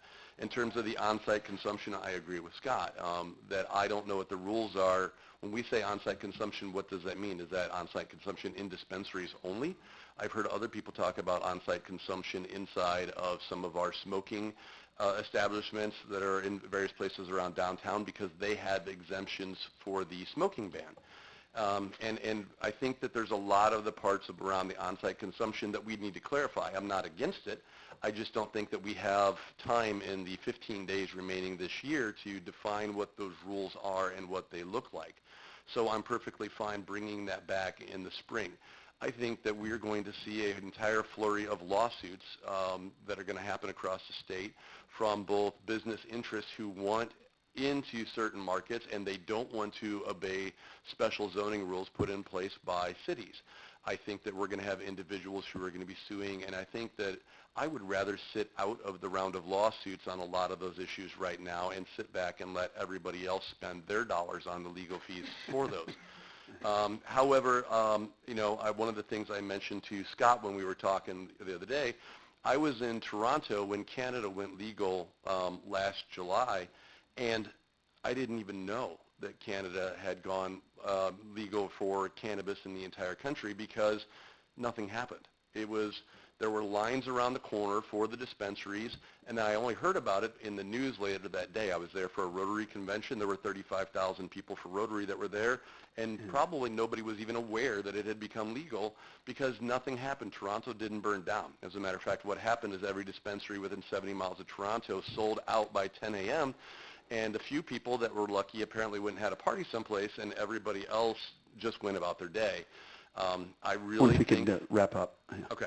I will support 8B and opting in right now because I think that it's already here. It's already been available. Our police are going to have to deal with it anyway, and there's no sense in making a bigger ruckus about something that's been here for as long as I've been in Bloomington. Okay. Councilmember Painter. Thank you. I'm with Jamie and Donna on this. Also, to ease people's minds about some of the on-site consumption problems you see, a possible change to this may come through the Marijuana and Federally Assisted Housing Parity Act of 2019, a bill that was introduced in the U.S. House of Representatives in April. The act would disallow the Department of Housing and Urban Development from prohibiting or discouraging the use of marijuana in federally assisted housing if such use is in compliance with state law, nor could they be denied housing or occupancy of federally assisted housing on these grounds. And I think that's a good thing, but also I have been inside many housing projects in my lifetime, and I can tell you people smoke marijuana in them all the time, and the police pretty much turn a blind eye. So I also think that most landlords don't care. I really don't think that this is an issue. So I will be going for option B as well, as presented. No, we've done that. I want to make a motion to extend the time. Okay. How much time do you want to extend it? Because at this point we have a motion that it sounds like is not going to pass, and then we're going to go back to item B. So how much time do we need? How much are you going? 15 minutes? 15 minutes. Okay. Is there a second to extending the time for 15 minutes? Second by Councilmember Emig. If everyone would go ahead and vote whether or not to extend the time. The motion carries 7-2. There are 2 nays to announce, Madam Clerk. Councilmember Painter and Councilmember Bray. And again, that's 15 minutes for the entire discussion of not of this amendment, but we're moving on to B. So if we could, as expeditiously as possible. Councilmember Boland, and then... I move to accept the 8B as written by staff. we can't take, we have to vote on the first one. We have a motion on the floor. I thought we already... No, we haven't voted it down or up yet. Okay. Okay. All right. At this point, if we just go ahead and vote then on the motion that has been presented. Okay.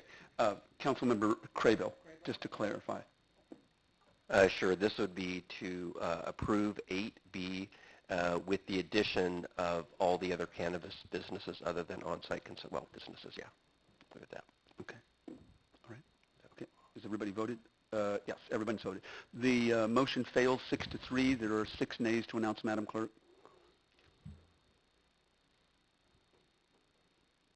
Councilmember Mathey, Councilmember Boland, Councilmember Mwambwe, Councilmember Painter, Councilmember Black, and Councilmember Bray. Thank you very much. Now we'll move. Is there a motion to, I bet there will be. I want to make a motion. Yes. I want to make a motion to amend 8B to include on-site consumption as recommended by the Planning Commission. Except we've already rejected that. We rejected everything that the Planning Commission recommended as a package, but we have not rejected on-site consumption as an addition to what is written in 8B. So I'm advocating for 8B plus on-site consumption. Okay, we have a motion plus. Okay, we have on-site. Is there a second to that? Second. Okay, I think we've all stated our opinions on this, unless there's any. If you go ahead and vote for on-site consumption. Okay, the motion fails 7-2. There are 7 nays to announce, Madam Clerk. Councilmember Mathey, Councilmember Boland, Councilmember Mwambwe, Councilmember Emig, Councilmember Painter, Councilmember Black, and Councilmember Bray. Okay. Now, is there a motion to... I make a motion. Okay, please. I make a motion to accept 8B as written by staff. Okay. Is there a second? I will second. Second by Councilmember Black. Is everybody ready to vote? If I may, just very quickly. Very quickly. Very quickly. Everybody's ready to vote. I'll say it to the community and I'll say it to this group that we are coming back to this issue seriously with facts and data in the summertime. This conversation does not end today. We're going to be having a fact-based discussion looking at other state legislatures, the state laws that come out, looking at case law that comes through, and also examples in other communities throughout the state and how they are handling these questions so we can adopt best practices for our community. Thank you. Excellent point. We have plenty of data already. I'm going to support this measure. Only a point of order. There's a point of order here. Who's in line to talk? You've not been recognized by the chair, and this is being called to a vote. Can I be recognized? You can be recognized. Thank you. Okay. I'm going to support this measure in its original form because it looks like it's the best that we're going to get tonight, but I want to name how disheartened I am by this process that got us here because I think it embodies perfectly why everyday people have so much hatred towards government and are disengaged. Point of order, this is not on the agenda. Yes, it is on the agenda. I'm talking about 8B. I'm talking about the process that got us to 8B. Yeah, she's talking about this, regardless of whether you agree. I'll second that motion that this is out of order. And I'd like to take a vote that we move forward and bring this matter to a vote. Okay, It's up to the chair. Okay, it is. I think at this point, if you can, we still have time, and as long as she's speaking on something, and I'm still going to hold you to the time. Yeah, that's fine. So, okay. Yeah, this is now already taking longer than it needs to. So I think it embodies why people hate government and why they're so disengaged and resentful of politics. I think most of us on this council could have been moved to support stronger, more progressive legislation, but we had council members who were advocating for compromise instead, and compromise for the sake of compromise. I'm especially disappointed in those legislators, and I know their constituents are too. And all this for what? Again, just to be able to say that we compromise. The notion that compromise always is going to yield us the best outcome is wrong. It sounds nice, and it sounds like everybody meets in the middle, but that's not actually what happens. What happens is we settle for the lowest common denominator, namely 8B. It's not very much, and it favors a vocal and obstructive minority. So, I urge us to connect with our values, real values, like justice, equity, freedom, and not let compromise, for the sake of compromise, guide us as a value. So I'm disappointed in what we've ended up here, and I invite the folks in the public to hold us accountable and to demand more of myself and my fellow council members up here. Okay. Oh, excuse me. No, I can't have, this is a business meeting. At this point, if everyone, you have comments or you're calling the question. Okay, I'm sorry. We have 9 people up here that represent 9 wards with a very diverse population. Ward 2 also is one of the most diverse wards in the community. Consensus is not about meeting in the middle. It is not about lowest common denominator. Consensus is working together as a team, listening intently to one another, being willing to see the other person's point of view, to be able to sacrifice sometimes your personal stance. When you sit up here, you have to take your hat off, or you have to take your personal perspective, set it aside, put on the hat of an alderman, and make a decision based on that. The personal agendas have to be set aside for the sake of this entire council and the sake of the entire community. Thank you. Okay. Mayor, thank you, and I just simply echo those sentiments. Reasonableness dictates that we listen to one another and we don't steamroll issues, that we try to build around what are the common thoughts and threads and bring them forward. And when that happens, then we have something that we can work toward. And so I reject Council Members Creo characterizations of this process, and I echo Council Member Boland's. Okay. Thank you. All right. At this point, if we'll go ahead and move on the question. We're voting on B. Okay. B, which is what we started. Yeah, all right. Okay. Okay. The motion carries, 8-1. There's 1 nay to announce, Madam Clerk. Councilmember Malomboy? Okay. Okay. Now, excuse me. Come on. I don't want us to have to remove anyone, but I will if I have to. We're moving on to item 8C, and that is consideration and action on an ordinance amending Chapter 39 of the City Code to implement a cannabis retailer's occupancy tax in the City of Bloomington. I'm going to turn that over to you, Mr. Juergens, and we also only have, if I will just so everybody knows, we only have budgeted a 5-minute conversation on this with the council. Mr. Juergens. Thank you, Mayor. This ordinance places a 3% retailer's occupation tax on the sale of cannabis within the city. So now that you've allowed, set in place the zoning for cannabis dispensaries, If one is to be located within the city, if approved, this ordinance would put a 3% tax on the sale of that cannabis. This will not go into place until July 2020. We probably will not start seeing revenue from this until September or October of 2020. This tax is collected by the state and then remitted back to the city. There, I think, has been some discussion about setting aside this money to use for specific purposes. That language is not specifically in the ordinance, but you'll note in the background of the council memo, we do specifically say that we are not going to budget for or spend this money until we come back and have a discussion with the council and get direction on how you want that money to be spent. The reason that that language is not in there is due to confidentiality reasons. When the state collects tax and we get that tax back, we have to enter into confidentiality agreements if we want to know the names of those specific businesses that are paying those taxes. So it's very difficult for us to be able to say specifically at this point how much money we're going to have and or divulge that without breaching that confidence. And the people that have to sign those agreements are actually agreeing to a misdemeanor and a $7,500 fine if they were to divulge that information. So we anticipate coming back on this issue of how the money is going to be used, but basically this ordinance just puts in motion and puts into place this 3% tax. Happy to answer any questions. Okay. Questions of Mr. Jurgens. Okay. Is there a motion on this issue? I'd like to move that we accept the 3% tax Okay. on this. Is there a second? I'll second. Second by Councilmember Boland.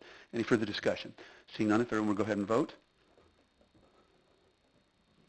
Motion carries 9-0. There are no nays to announce. Madam Clerk, we move on to the last item, and we start with Mr. Jurgens, and that is consideration and action on an ordinance amending Chapter 28 of the Legal Code on cannabis and drug paraphernalia violations as requested by the Legal Department.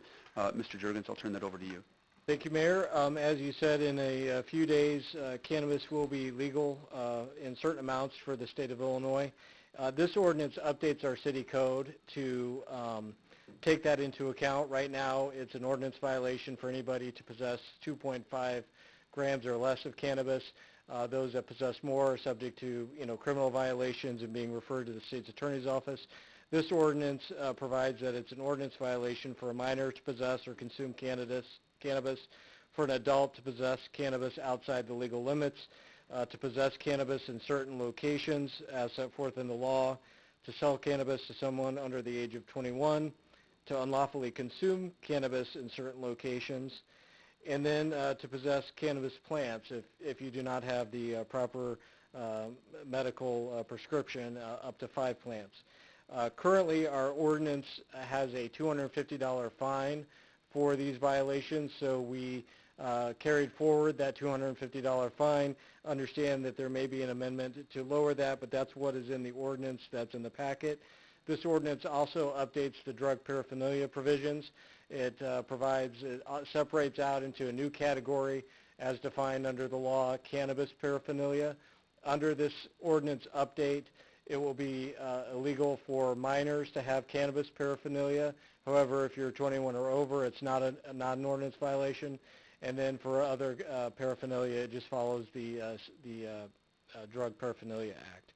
Again, would be happy to answer any questions on this. Questions of Mr. Jurgens. Councilman Carrillo.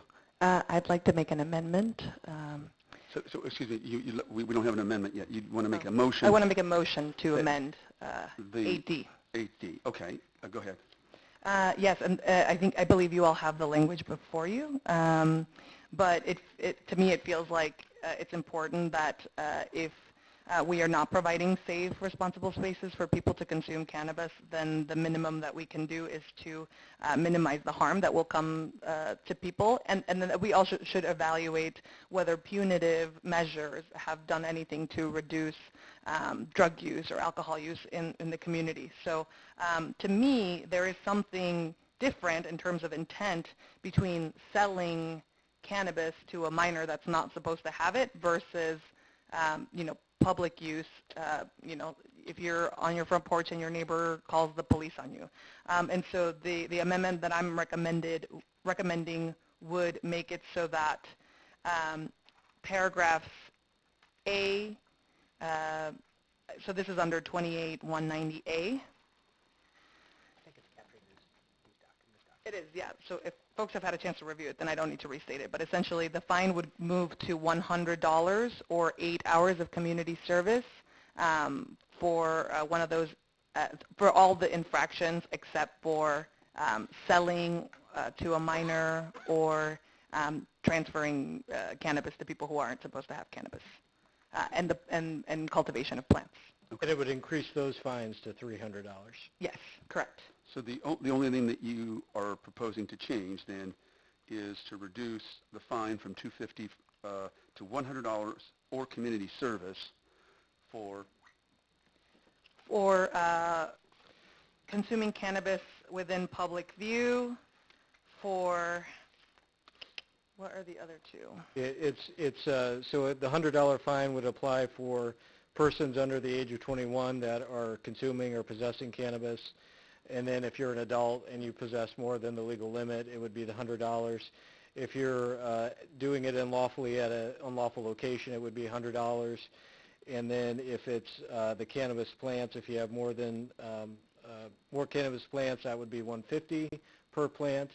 And then the selling to a minor or transferring to a minor would be the $300 fine. And the reasoning, again, being that it's punitive, right? So if we catch a minor with some cannabis, is fining their family, who's going to be the ones who end up paying the fine, $250, going to actually be restorative in any way or support that minor or that family in any way?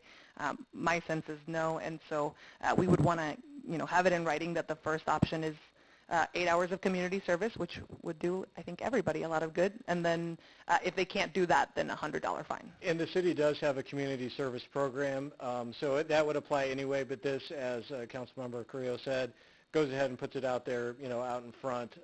So that is something that is an option under the city code. Okay, well, so we've clarified that motion. Now, is there a second to that motion? Yeah, I'm going to go ahead and second that.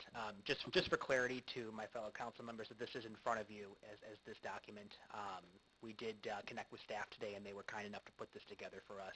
Basically, Jeff said it a lot nicer, but ultimately it reduces the fines for behavior that has to do with outside consumption, speaking to some of that on-site concern that we talked about, and then it increases the fines for what I think we can all agree is bad, which is selling to minors. Makes sense to me, so I'm very supportive. Okay. Councilmember Matthey and then Bolin. I'll be supportive of this amendment. It addresses one of the concerns I brought up to Jeff is if you look at the architecture of how houses are built in Bloomington, all of the older parts of Bloomington have enormous front porches and no back porches, but that's how my house is configured. And then somewhere around the 70s or 80s, we'll call it the printing abductions on the milk carton generation, houses started being built with no front porch and backyards that are fenced in.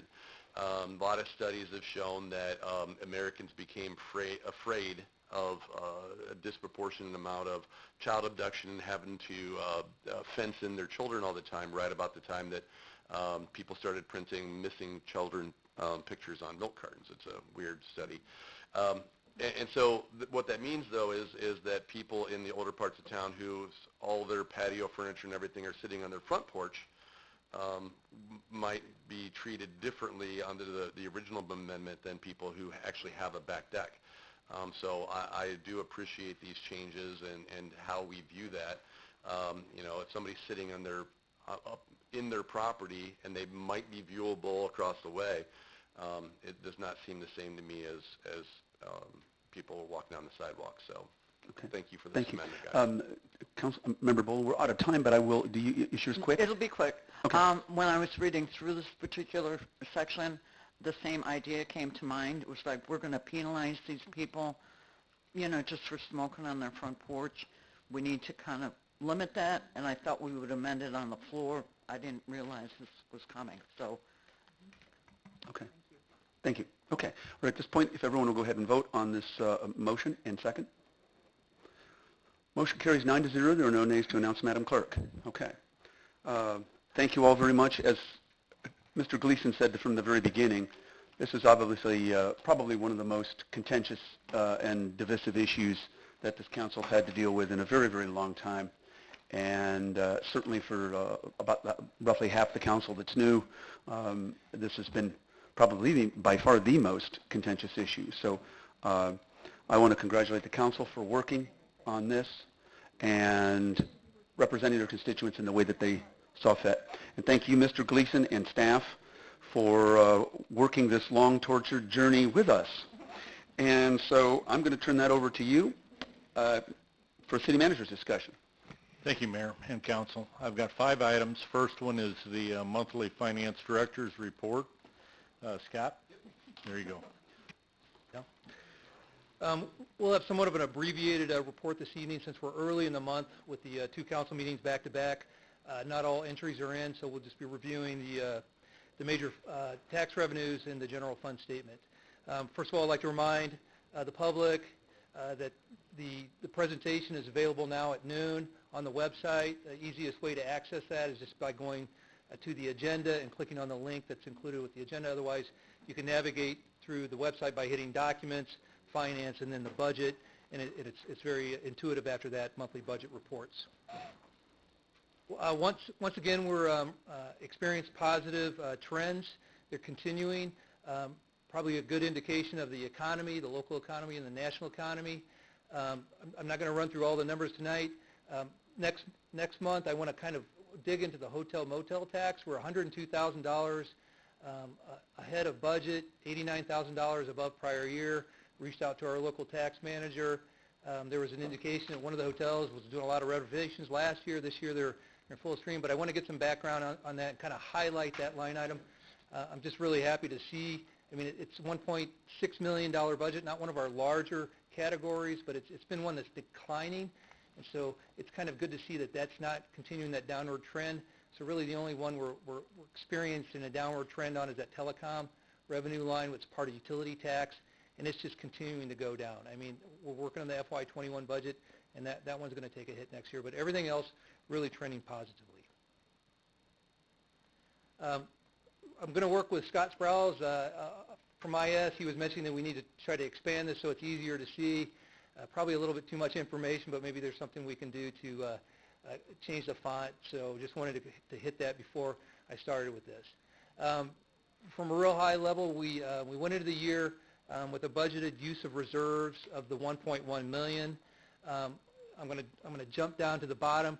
We're still on that same trend, planned use of reserves of about $1 million.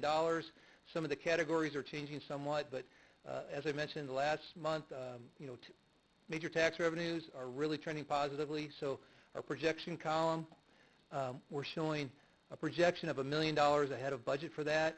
And then the other material items down here in the expense category, we've talked about in benefits, the sick leave buyback, the policy change that council enacted to address the retirement payouts. That's going to be a hit to the year, but it's being offset mostly by the really positive trends in revenues.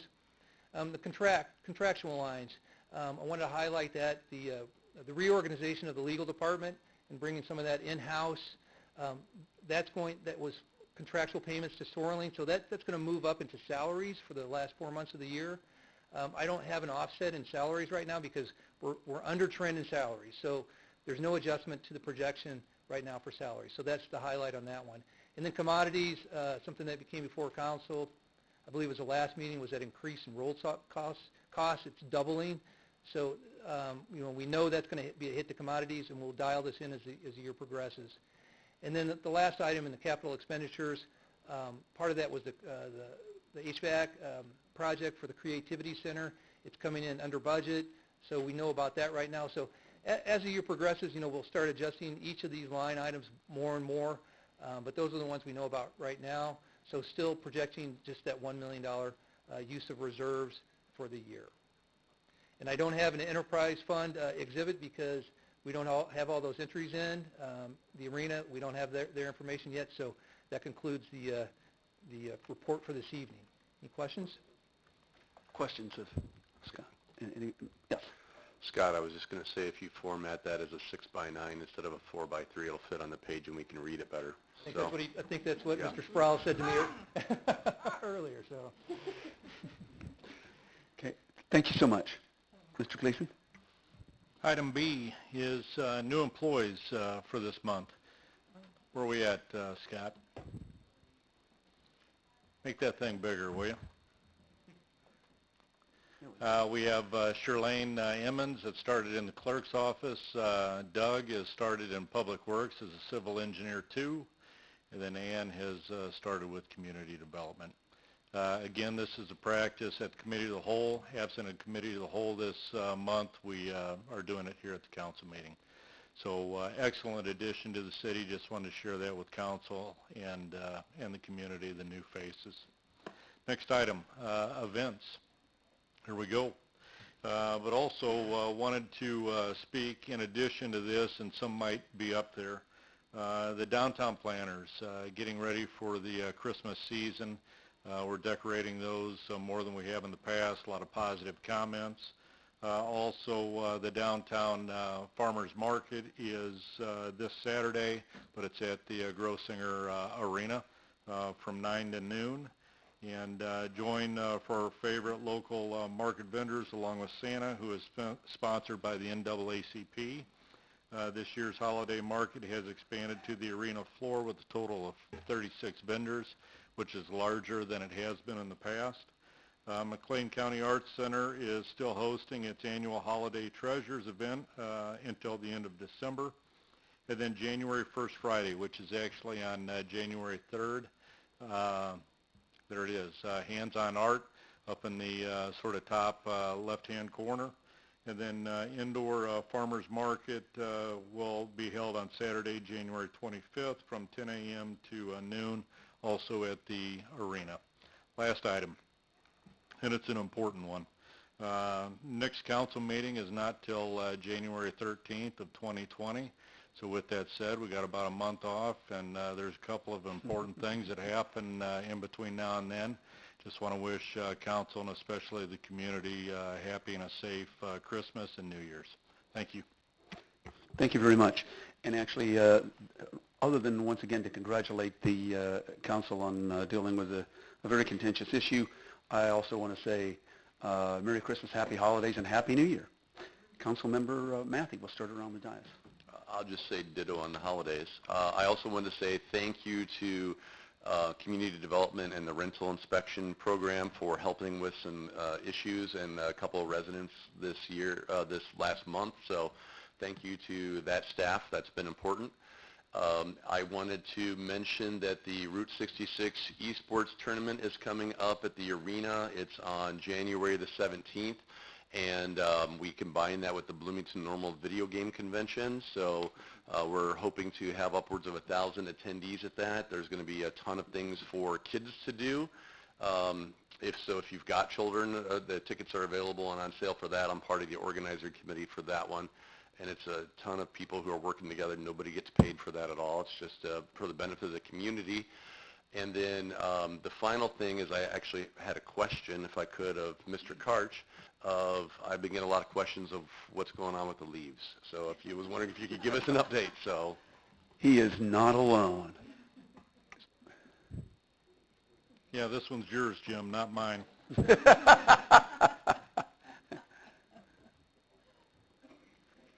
When Snuffleupagus is coming back? Another short straw. So with leaf collection, we did start leaf collection in the middle of November. We understand there is a lot of frustration. We've gotten the same kind of calls, but I will give a lot of credit. We are trying the best we can to get out there. We've had every one of our leaf vacs filled that we can since the middle of November.